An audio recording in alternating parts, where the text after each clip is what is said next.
Hello viewers, I am Saili with Prathamesh. He loves to drive, I love to explore, and we welcome you to our new vlog. Before we begin our journey, we would like to tell our viewers that only 41% of the people watching our channel have subscribed. We request you to please subscribe our channel as it motivates us to make new such interesting videos. Today we are exploring a very ancient monument which is in the tentative list to become a World Heritage Site. You must definitely visit here. The architecture of the Sun Temple in Modhera is mesmerizing. The beauty and perfection of this fine art is beyond description. But here is an attempt from us to take you all to this amazing tour.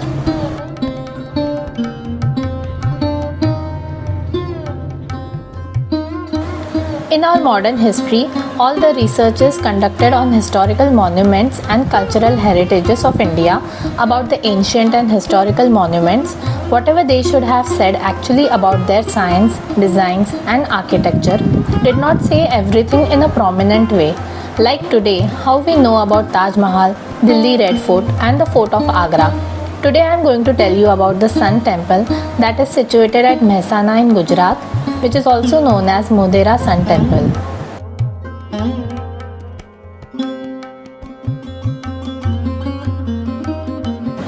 You will be amazed to know that the Modhera Sun Temple is built in Maru Gurjar architecture style. It is built in the year 1026 to 27 CE. The tradition of Sun Temple is pretty ancient in India.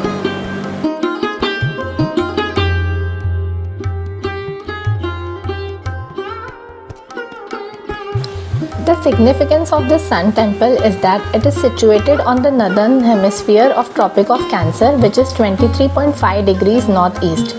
Today we have GPS available with us. We can anytime find out the coordinates of where we are standing. But 1200 years ago from today, how would someone have identified the Tropic of Cancer? Means how sun comes down to this particular latitude and then rather going towards the northern hemisphere, it goes back downwards. We know that the 21st of June is the longest day in the world. The importance of this scientific speciality in the northern hemisphere was understood very precisely by the Indian architectures. And they created this temple in that particular line of latitude where it goes from the Nyamandap towards in the back of the Garbhagriha, and people believe that the first ray of the sun entering in the Garbhagriha on the 21st June directly touches the idol of Lord Surya. Legends say that the rays of the sun used to fall upon the diamond on the crown of the deity.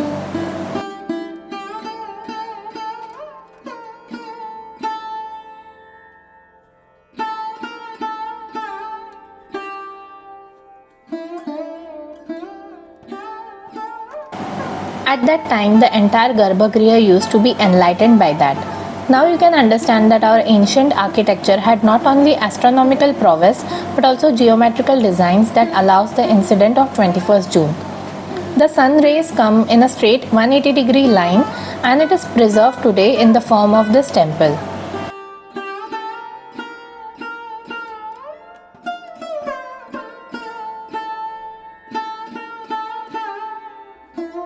The Modhera Sun Temple was designed in such a way that it had three parts. The first part is the Surya Kund or Ram Kund. Right behind it there is a Nyamandap which had structure before the temple which people visited before going to the temple, and then the Garbhagriha, that is the third part.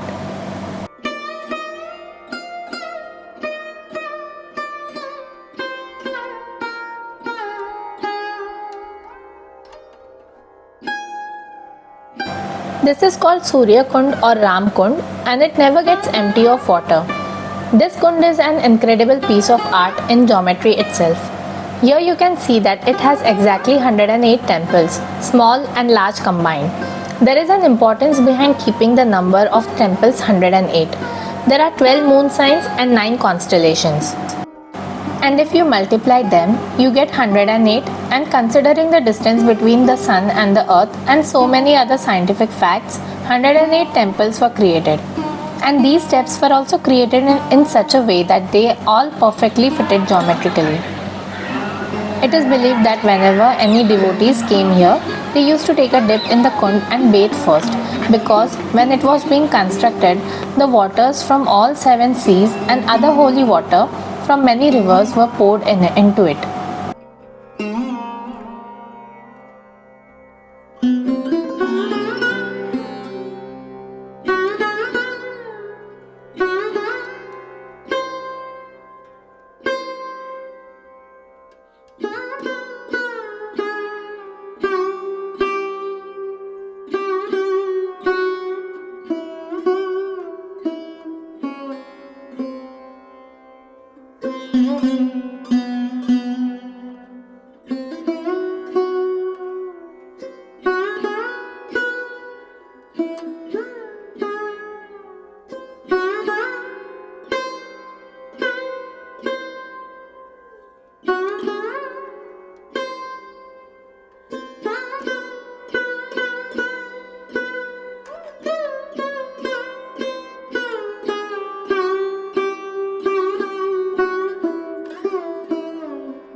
इकडे ना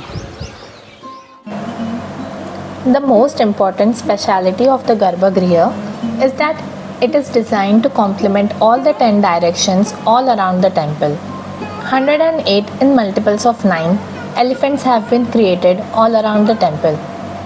Dharma, Artha, Kama, Moksha, these four aspects depict all the four phases of life through idols, motifs, and through sculptures.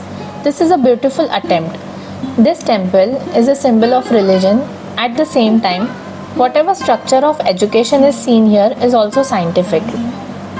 In Sanatan Dharma, the directions are believed to be 10 and not just 4. And out of those, the first direction is Ishan or northeast, where this temple is situated.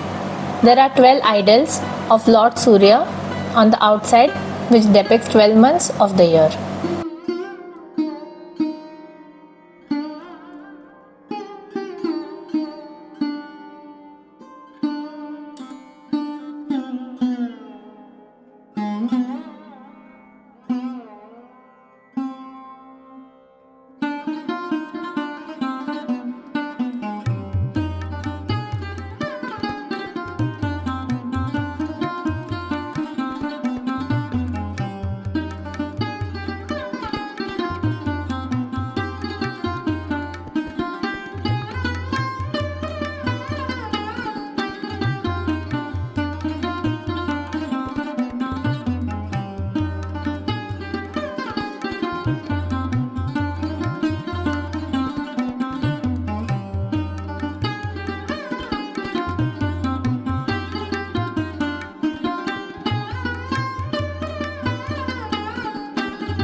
The second part of the temple is the Nritya Mandap. The Nritya Mandap and Garbhagriha together create a calendar itself. Today we Indians follow the Gregorian calendar, which was launched by King Gregory. But this calendar, if you see through the use of various symbols, it depicts the days and months in a very efficient way. For example, there are 52 pillars in the Nritya Mandap. These 52 pillars denote 52 weeks of the year, and the series of elephants that you see, they are a total of 364. There are 364 elephants and there is one lion in this series, which means 364 plus 1, that means it denotes the 365 days of the year. All the 52 pillars in the Nritya Mandap have such a peculiar structure that if you look at them from the top, you will see them as round, but if you see them from beneath, you will see them as octagon. These 52 pillars depicts the story of Ramayana, not only the walls and the pillars, but the sculptures that are on the ceiling. They depict the story of Mahabharata and Ramayana. In fact, every pillar has a minimum of 25 to 30 stories. These are tiny tales that are related to Ramayana and Mahabharata. To see these stories, you will have to come to Mehsana in Gujarat state, and particularly in the Sun Temple.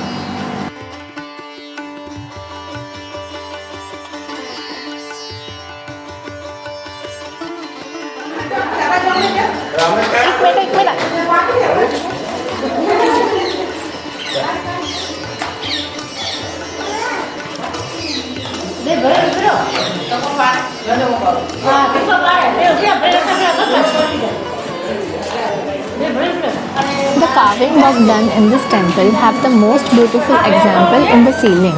Looking at it, you will feel that as if it is a dial of a watch. In the middle of it, there is a structure which shows that it has been created to hang something to it.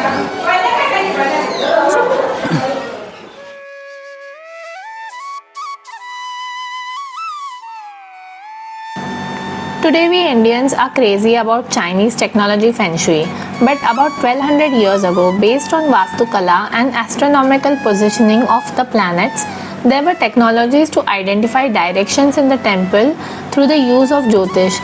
We should be proud looking at those technologies. On the top of temple, there is a picture of goddess Saraswati, which depicts that Indians used to focus on all other things, but they used to keep the more focus towards knowledge as compared to others.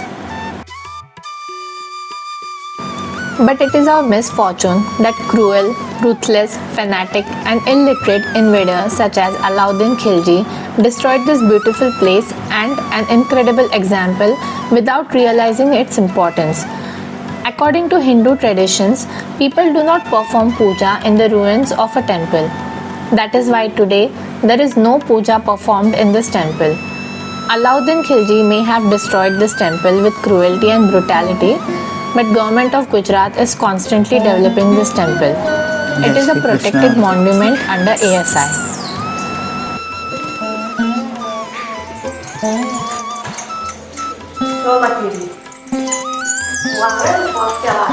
क्या है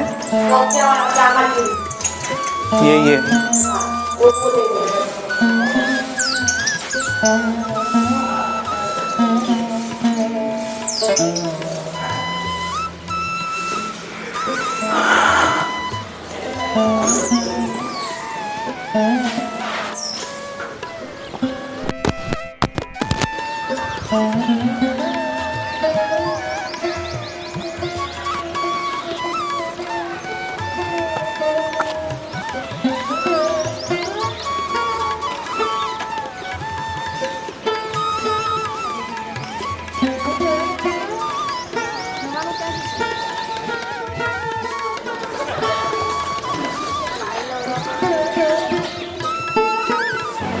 Here you can see the remains of the destroyed temple and its idols, where they have been treasured it and made it into a museum.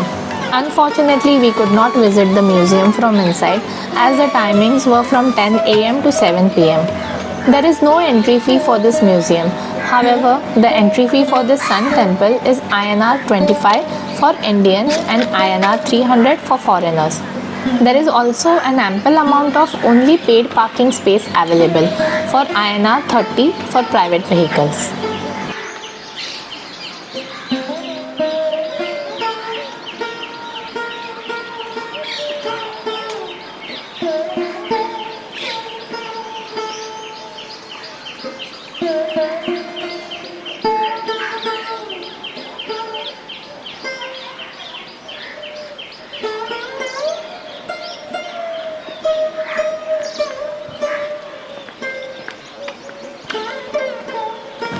So guys, we would like to end our video here.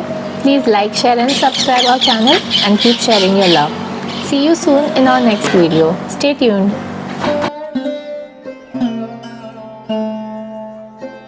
बोलण्यासारखं नाहीये.